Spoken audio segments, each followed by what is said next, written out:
The way people dressed and their etiquette, which are social rules and manners, were extremely important in Victorian society. Upper-class ladies and gentlemen had an endless set of do's and don'ts they must follow, or risk ruining their reputation and embarrassing their family.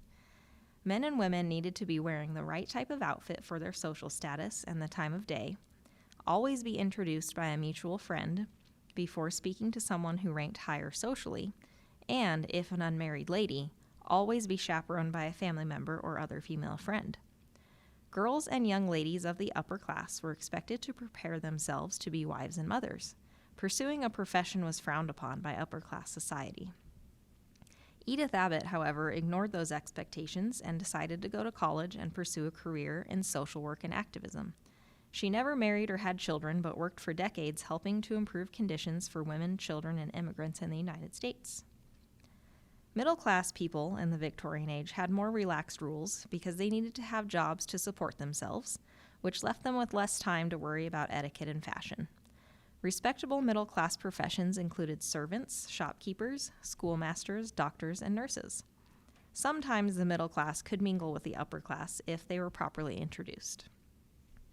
The lower class, or poor, were often considered a nuisance by Victorian society.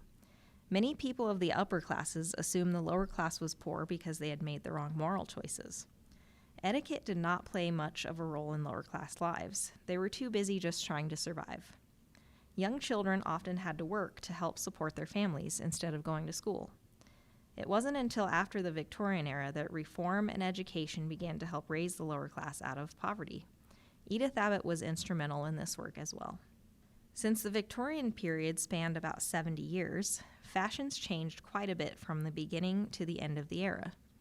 Skirts became less full and outfits became simpler as time went on. Some things stayed the same, such as women always wearing long dresses or skirts. It was considered very inappropriate for a lady to show her ankles. Though a few women went against the grain and started wearing pants, in some places they actually could be arrested for wearing them. Men usually wore a suit and vest, and everyone wore a hat or bonnet when going out in public. Women's hats and gowns were often very fancy. The type of fabric and trimmings used would signify her social status or how wealthy her family was. Girls' and women's hair was usually kept long, but pulled up into a bun, and makeup use was minimal, with maybe just a bit of rouge or blush on the cheeks. A simple way to create a Victorian costume is to pair a high-necked, long-sleeve blouse with a long skirt. The shirt and skirt don't have to match. Victorian women often mixed and matched colors and patterns. Don't forget to add your fanciest hat and jewelry. Pearls and cameo necklaces were popular at the time. If you'd like to read more about Victorian fashion or etiquette, check out the website links below this video, or stop in and check out some books on the topic.